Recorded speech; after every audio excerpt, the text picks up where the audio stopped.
Hey, it's Alan Alda. You know what? I'm one of the best actors television ever had. Let's face it. And MASH was one of the best TV shows. Podcasts are this newfangled thing. Now, I don't do a podcast, but I know my good friend Mike Matthews does one. But nobody knows about him because nobody can find out about him on iTunes. iTunes only shows you the podcast done by NPR and those guys that cuss a lot. But Mike doesn't cuss because he's a good guy. You should listen to his show and independent podcasters, that's all I'm saying. And it wouldn't hurt you to watch an episode of MASH once in a while. I mean, nobody's ever heard of it. I'm kidding. That was a joke because I'm Alan Alda. Now enjoy Mike's Daily Podcast right here. This show is clean, pretty much. Mike's Daily Podcast. Episode 840. Hello, this is Mike Matthews broadcasting from Cafe Anyway, here at the last place on earth located somewhere in Podcastro Valley. Today, it's the return of the much-loved feature, Matthews News. Plus, we hear from Benita, the disgruntled fiddle player, the brewmaster.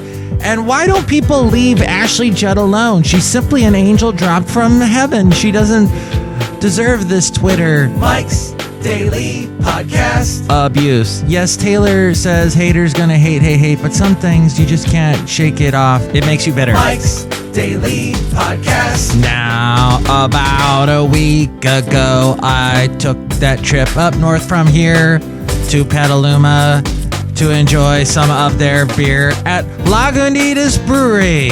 There was a gift shop, and it was clear that the kids that ran it were really high, but not on the booze that was near. No, it had something to do. Mike's Daily Podcast. Well, there was the smell of marijuana and the sight of Tommy Bahama. So, Mike's Northern California. So, Daily that's what we do here. Podcast. So now I just wanted to say Ashley Judd's been getting a lot of abuse on Twitter lately. We'll find out about that news story in a moment. But first, look who just walked in.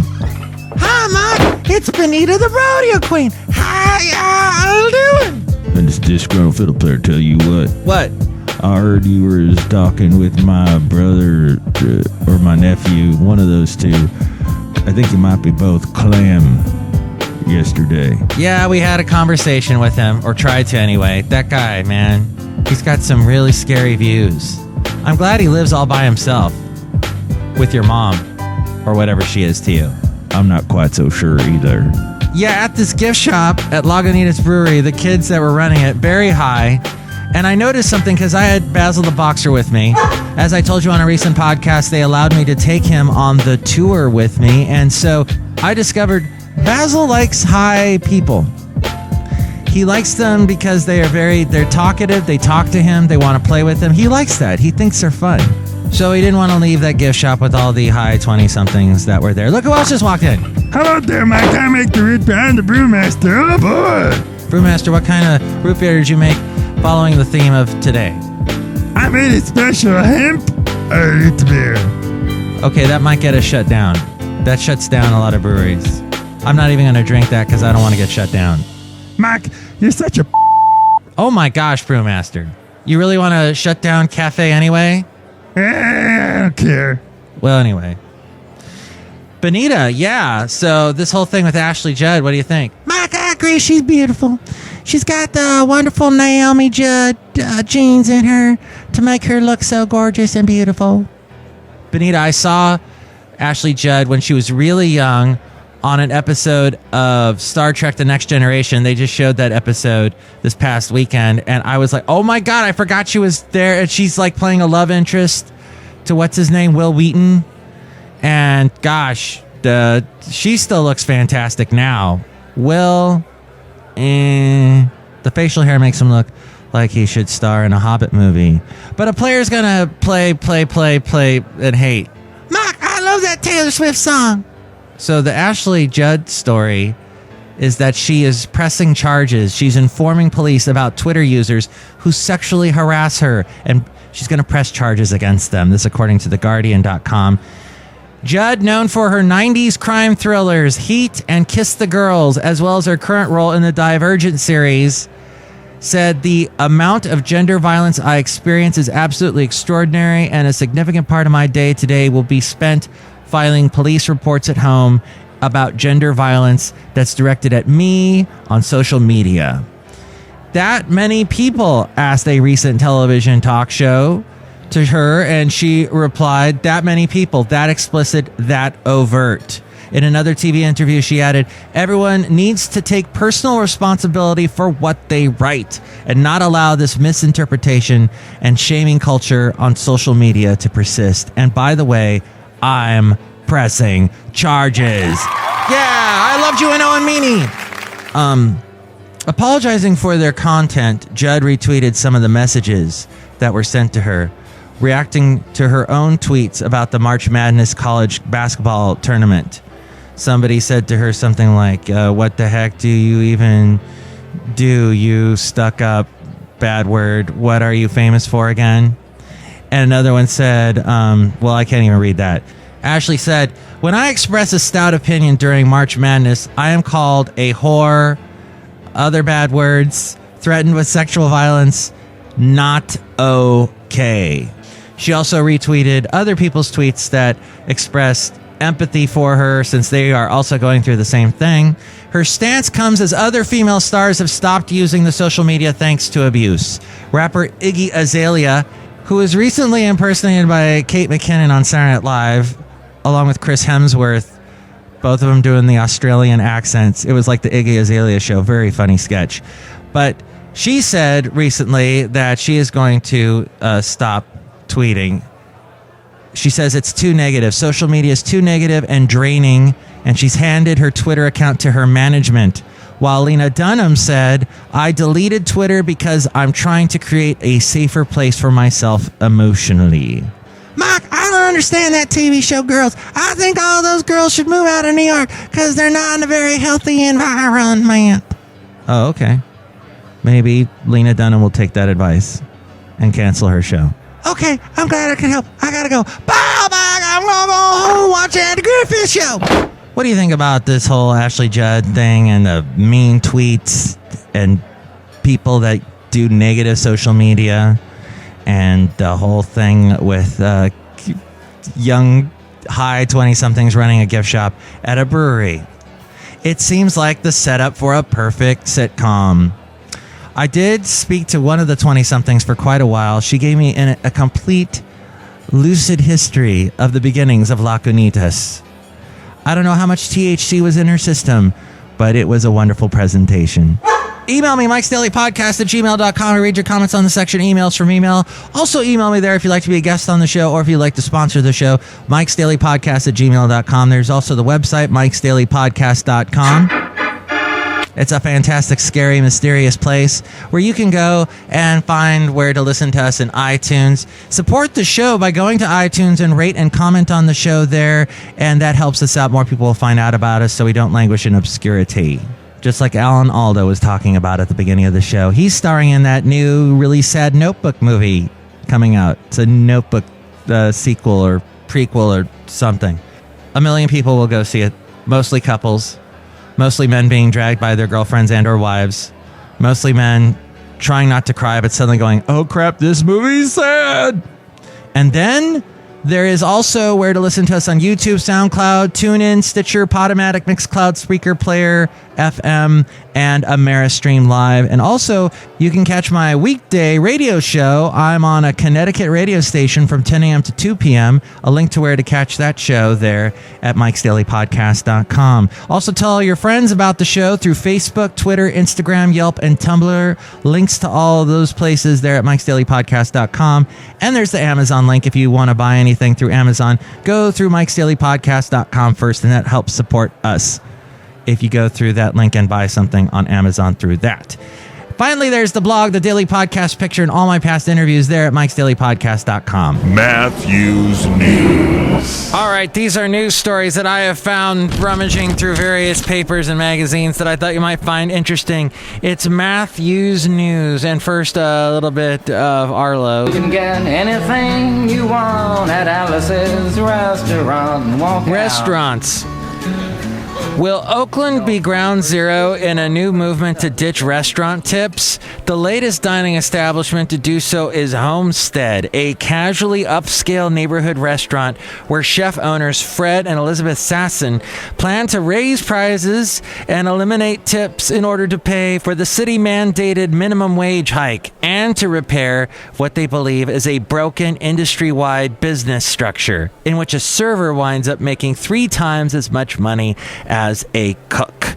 Bay Area restaurateurs have announced a variety of plans to address the minimum wage increases that voters in Oakland, Berkeley, and San Francisco approved last November. They have included price increases, the implementation of mandatory service fees, and hybrid approaches that would retain some element of the current tipping system. By comparison, Homestead's plan is relatively straightforward. Menu prices will go up by about 20% across the board, and tipping will no longer be permitted. California law mandates that all the money that a restaurant receives in gratuities be paid to employees directly involved in providing service, which is how a server at a busy upscale restaurant might wind up taking home $40 to $50 an hour, even if his or her official wage is only $9 an hour.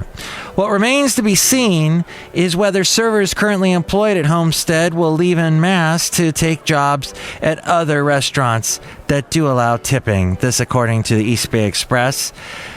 Sasson says he hopes that they won't, and that because managers who are not legally allowed to receive tips will also receive a pay increase under the new model, high-performing servers will be able to make more as they advance in their careers.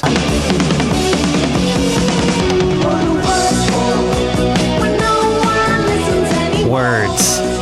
Certain words uttered frequently might make you rich, this according to Men's Health magazine. Do you not understand those market figures, or do you not understand them yet? Punctuating the end of your statements with the word yet broadcasts your ambition and potential.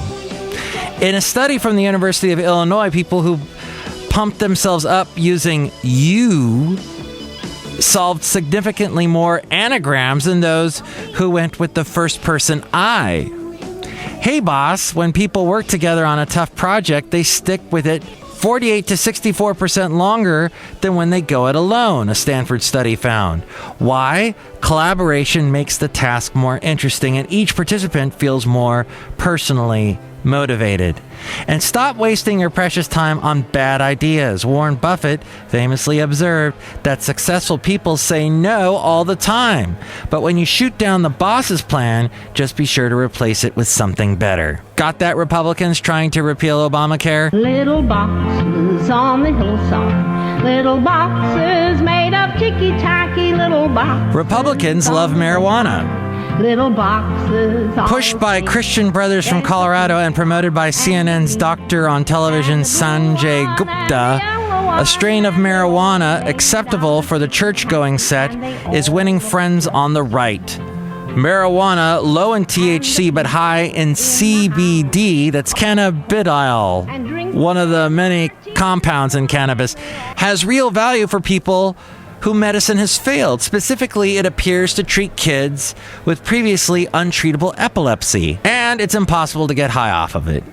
That's ideal for conservative lawmakers. After several years of watching constituents flee their districts for the West and access to cannabis cures, they've taken action. 11 states have now passed laws to legalize this stoner-unfriendly weed, while keeping THC-laden marijuana outlawed. This according to SF Weekly. A bill to do the same on the federal level was introduced in Congress in late July. The name of the Colorado Brothers strain of cannabis, Charlotte's Web, a proprietary trademark named for the first child to successfully treat her epilepsy with the product, was in the proposed law's title. CNN made CBD famous, but the push began in California. An effort called Project CBD has been trying to spread the word for years, and CBD-rich marijuana first began appearing at dispensaries like Oakland's Harborside Health Center in 2010. But CBD didn't blow up until Gupta came along. He dedicated a good portion of last summer's documentary Weed to the Stanley brothers, the Colorado brood, who have won friends in Congress. The Stanleys are the anti-stoners, tall, clean-cut, muscular, and Christian. Since weed, they've given TED Talks and dozens of high-profile media interviews. They are also savvy capitalists. The bill in Congress would reclassify Charlotte's Web or any other cannabis product with 0.3% or less THC as industrial hemp. This is big. While you can't grow hemp in, say, Texas, you can possess it there. That would make Charlotte's Web widely available. So lawmakers are now helping push the notion that it's CBD and not THC or other cannabinoids that makes medical marijuana medical. And that's definitely not true, says Rick Frommer, a longtime marijuana activist who now works as a director of education at Harborside in Oakland. The science says that CBD won't work on everybody. All the same, and there's doctors and lawyers and business. As we go outside of the last place on earth where we bring you Mike's Daily Podcast somewhere in Podcastro Valley, California, the TV show Weeds made a lot of people want to smoke weed, but it made me want to drink It's a Grind coffee. There used to be a big franchise in Southern California, and it made its way up here to Northern California, but all the Northern California places closed. It may still be down in Southern California. Sadly, the only cool coffee drinks we have here at Cafe Anyway is the Matthews Chino. And here's today's podcast picture. The podcast picture is me speaking with Valentino, the parking attendant. Yes, it's a cartoon. That's right, Mike. This is Valentino, the parking attendant, and we discuss St. Patrick's Day, which was yesterday's day. Yeah, it was yesterday, and I couldn't find my green shirt. And that's what the cartoon's about. Check it out now at Mike'sDailyPodcast.com. Mark, that sounds like a great cartoon. I can't wait to see it. Hi, Valentino! Hey, how you doing, beautiful? You look pretty good today. Thanks! You know what I've been doing lately? Watching Andy Griffith's show? That's right! Oh my God! Yeah, I was listening to the beginning of the podcast day. Hello there, disgruntled fiddle player. Day. Oh, how you doing, Valentino? Wow. You sure aren't making me feel jealous or anything right now. That's really good, Day. I cannot tell you two apart. I swear, you both have the same voice. Mark, that's not true. I've got a beautiful, soft, dulcet sound with round tones. You can't even understand what Valentino's saying. And Mike, I have a beautiful George Clooney sounding voice, Day. All right, I still can't. Can you, Benita? I don't care. I'm just looking at Valentino and observing what he's saying. And I'm appreciating his beautiful ball cap on his head. Okay, that won't make the disgruntled fiddle player jealous. It won't.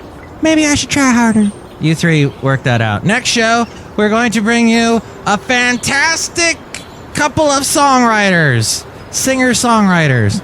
First off, I am so looking forward to having the return in studio of the amazing singer-songwriter KYE ALFRED HILLIG. He's coming all the way down from Seattle, Washington. And he's going to be playing a gig actually this Friday night. If you're in the Bay Area, he's going to be at Vacation in San Francisco with his friend Pete Jordan. And Pete, whom I've never met, is also a great singer-songwriter. He will be here too.